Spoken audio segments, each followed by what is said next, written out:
Right guys, welcome to another video and welcome to the channel. Any new subscribers that might have come from the recent top 25 PSVR2 games video that I did. That was in April, and since then there's been even more cool games come out, so that list might already be different. We are drowning in games on PSVR2, some really cool stuff coming. Yeah, so really happy with that. But this video is about collective action. So I've got my old socialist flat cap on, a little bit of collective action. And so there's two examples of that happening at the minute in the PSVR2 community.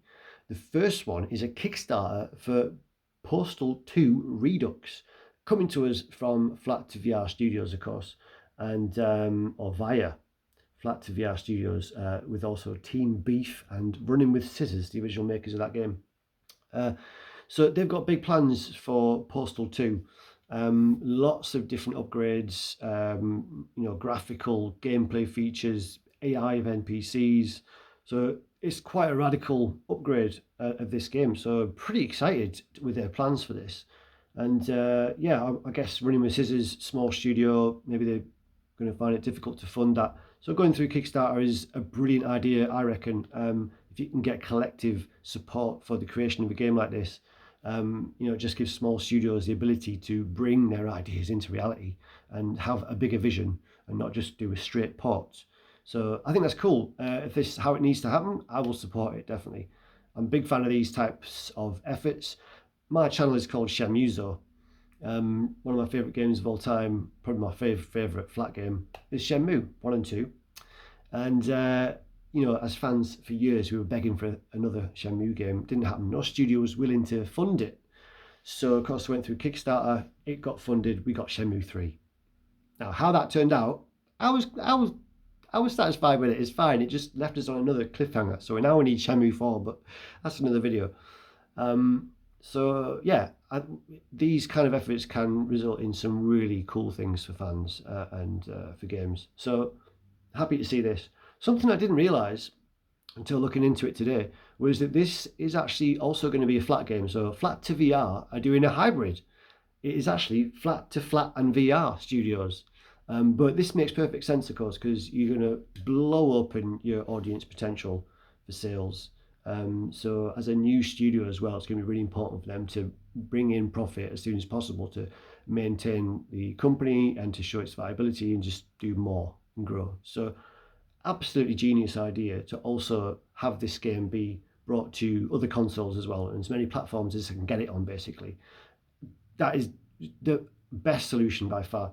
But to bring this game into existence, they're going through Kickstarter. So let's just have a little look at.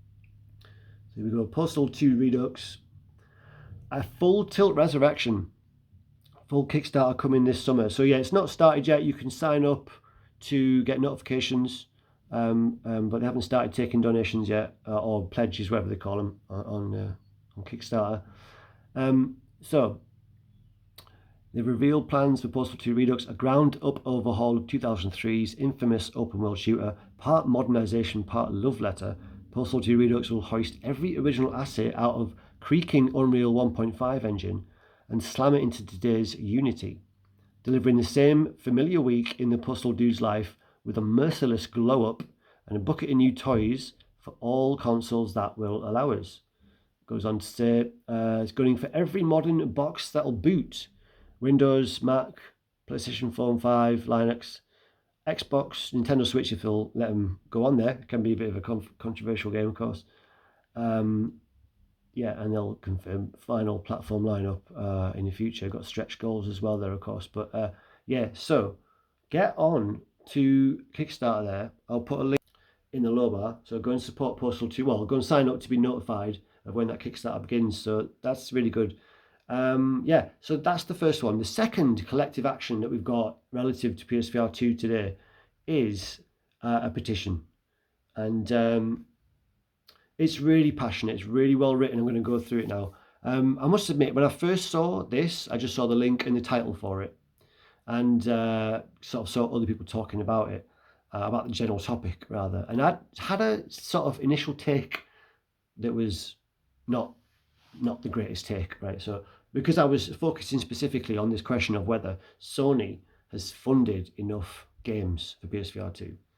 And they actually have put a lot of money into a lot of third-party games. So I went on this little rant about that, saying, they've actually done quite a lot relative to other companies, relative to what's possible in the VR space at the minute, relative to the potential profit and all the other situations on at Sony at the minute, that they are desperate to sort of balance the books after they've wasted countless millions, hundreds of millions, maybe billions, we don't know, on following games as a service, as a strategy. And then, of course, many of those failed.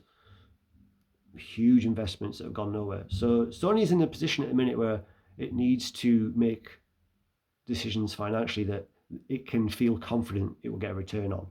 So that has obviously left VR somewhere less central to its plans than it might have done had Sony been in a better overall financial position with PlayStation. So there's various sort of contexts, I think, to why we haven't seen as much investment into PSVR 2, despite the fact that there has been records amounts of investment.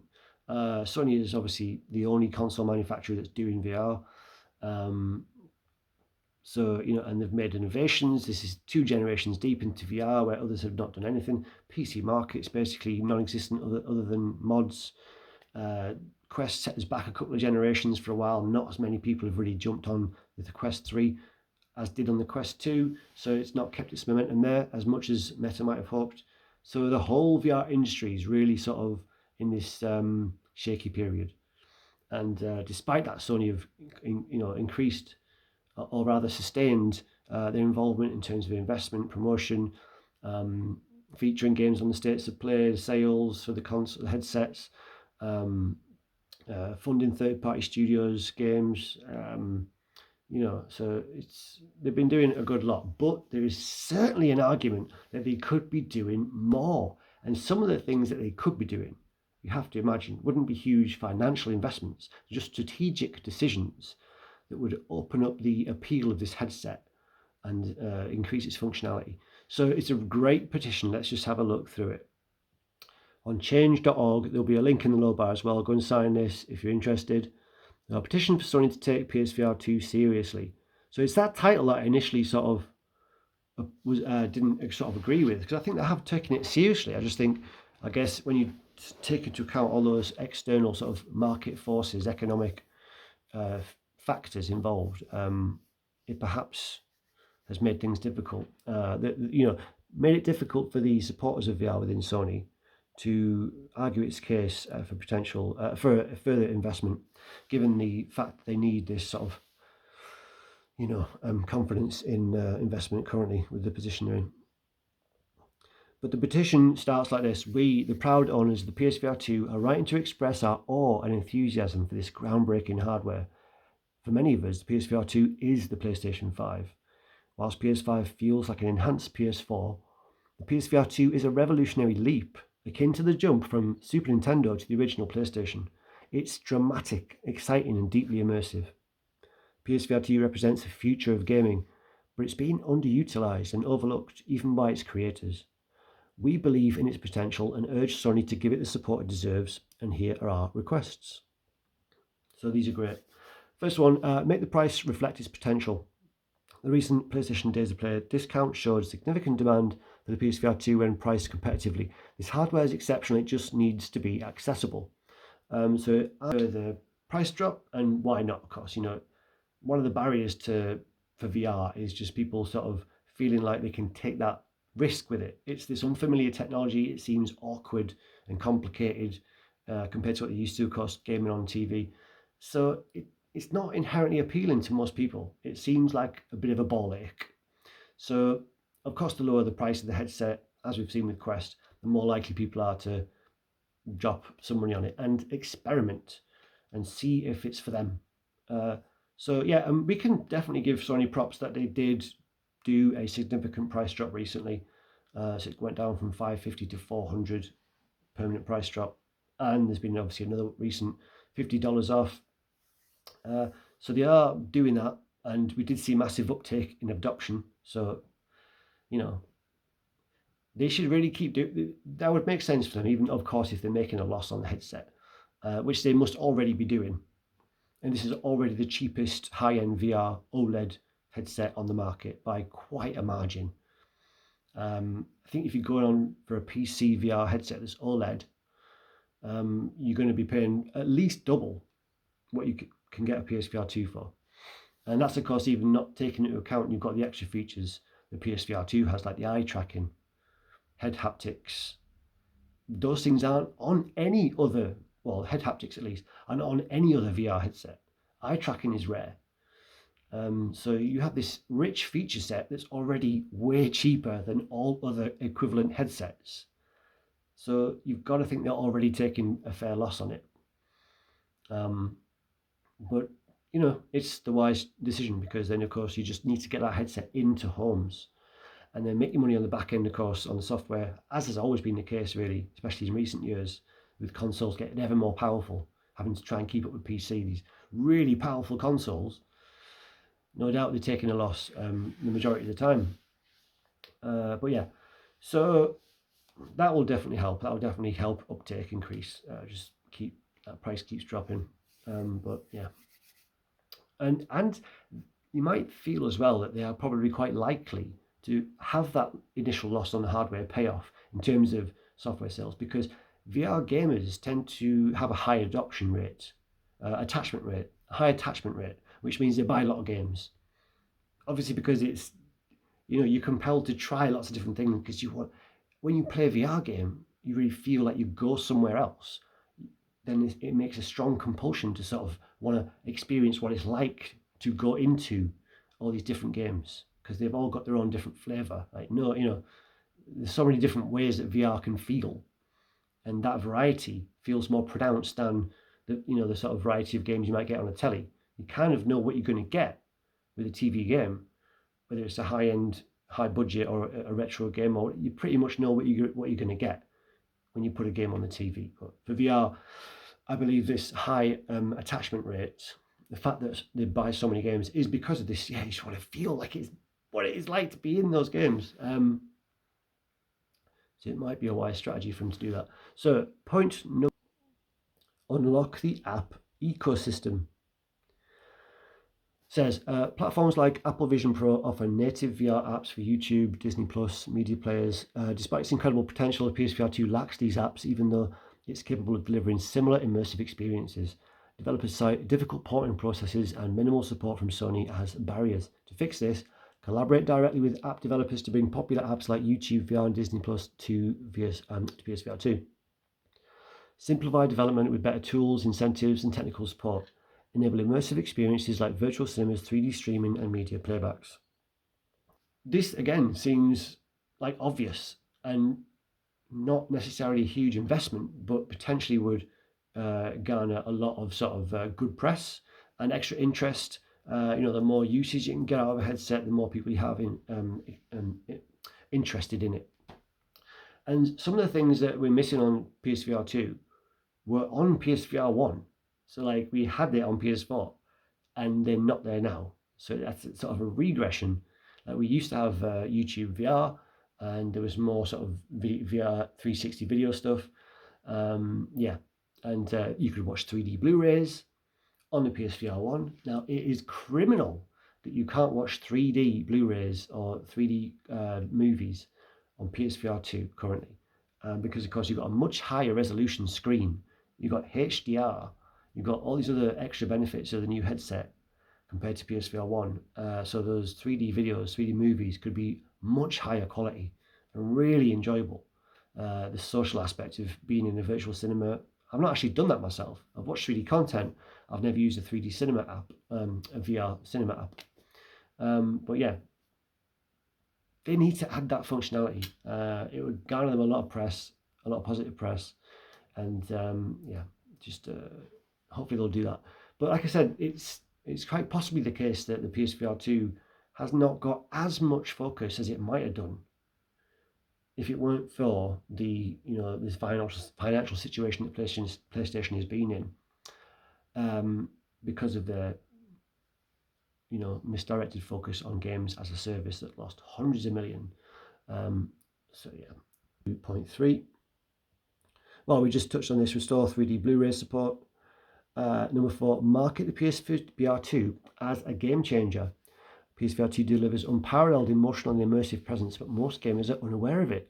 Launch a bold marketing campaign to showcase its revolutionary capabilities, highlight what makes it unique, true presence that redefines gaming.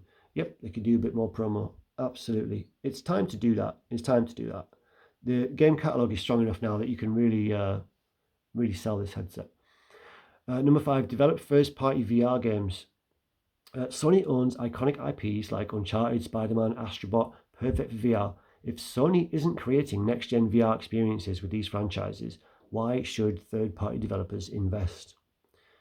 Announce and develop ambitious VR titles using Sony's own IPs. Lead by example to inspire the industry.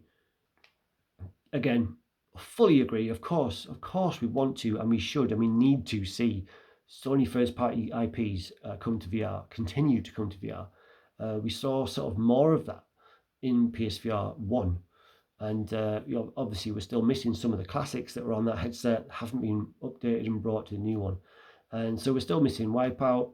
Oh God, I wish they'd bring Golem. Golem was amazing. And, Farpoint, Blood and Truth, and the rest of them. There's a good, decent list of games there. Everybody's Golf, Astrobot, of course. It would seem like easy money. Like they wouldn't even need to be significantly like spruced up. Just make them work on PSVR 2 and always optimize for the resolution. And that's about it. Because all those games were already standout examples and still would be. Because, of course, the VR market as a whole, Sony were ahead of the curve, really. Because standalone sort of held back the fidelity of VR for a number of years. But while Sony had already sort of moved on to these sort of high quality games. So not a lot would need to be done. It's mental that they haven't come yet. And they still might. But I can only imagine the only reason that this hasn't happened yet is part of that overall picture of just them tightening the belts and being forced by the grey suit men to focus investment on things that are more likely to return guaranteed investment of the guarantee on that investment, right? So VR is just not there. It's not that compared to, of course, the console market. The flat screen market. Sony's a market leader. It's absolutely annihilating Xbox, and that's their focus. So but we've seen uptick increase recently with those sales. That should have shown Sony that the demand is there. They've got new leadership now. Maybe they'll take a second look at it, and think, actually, whoa, this thing, whilst technically much smaller than flat screen, its growth potential seems to be pretty impressive. So hopefully that's what will happen, And I do think the PSVR 2 has a long life ahead of it. I think it's something that Sony could have a long strategy for that reaches all the way into PS6. Because, of course, it's a headset that's powered by the console it's running on. It's not limited like standalone, where you have to buy a whole new headset and upgrade every couple of years to stay at the level that, the developers want to be at for the creation of their games. So it's got long legs. So it could be the fact that Sony's thought to themselves, right, we'll let it tick along for now. And, once it's at some kind of critical mass of adoption, then we can justify upping the investment again. Maybe that's their strategy. Who knows? But I do think it's linked to the financial troubles they found themselves in recently. But it needs to happen. They're sitting on a gold mine. Number 6, facilitate MetaQuest ports. The MetaQuest has a robust VR game library, but many developers skip the PSVR 2 due to challenging porting processes and lack of Sony outreach. To address this, provide clear documentation and developer tools, offer porting incentives. Sounds legit, doesn't it? That does not sound like it would be difficult or costly to do. We are getting, good numbers, and they usually come with some upgrades as well. Obviously, increased visuals, various other things, haptics, resistive triggers. There's obviously some games that are owned by Meta, so I don't know which ones we probably would be off limits just for licensing issues like Batman and others. But absolutely. So final thoughts. The PSVR 2 is a revolution. Act like it. The PSVR2 is a sleeping giant, delivering experiences 1,000 times more intense and emotional than flat-screen gaming. It's the next generation of play, but it needs passionate visionaries to unlock its potential. We, the PSVR2 community, are brimming with enthusiasm and ideas, ready to help. Sony, consider hiring or collaborating with dedicated fans like us to champion this platform. Your current approach feels like it's missing the spark this hardware deserves. Together we can make the PSVR2 the future of gaming. Sincerely, the PSVR2 community. Brilliantly worded, absolutely. 100% my first take after seeing the headline of this petition. I did not expect it to be as soberly written and mature and on the money and just absolutely spot on with every suggestion it gives. I thought it was going to be a bit reactionary and sort of not acknowledging the stuff that has been done. That's not the case. This petition is absolutely worth supporting. And yeah, Sony have done a lot given the circumstances. Given the circumstances and you know, the ROI that VR currently has, might not justify huge investment in like AAA VR only games. That's the sort of standout example. You know, that's the sort of the promised land of these AAA VR dedicated or focused Sony IPs. Hopefully that will happen, but below that, or you know, at the same time as that, there's so many other things that Sony can be doing to increase the potential of this headset. It's there, potential is there, absolutely. It's beautiful. OLED HDR, when optimized well, is just so gorgeous, so immersive, and that's, I'm thinking of that in relation to the potential of it for, you know, 3D videos and various video player apps and stuff. But yeah, go and support the petition and go and put a notification for the Postal 2 Kickstarter. And yeah, all right, see you in the next one. Bye bye.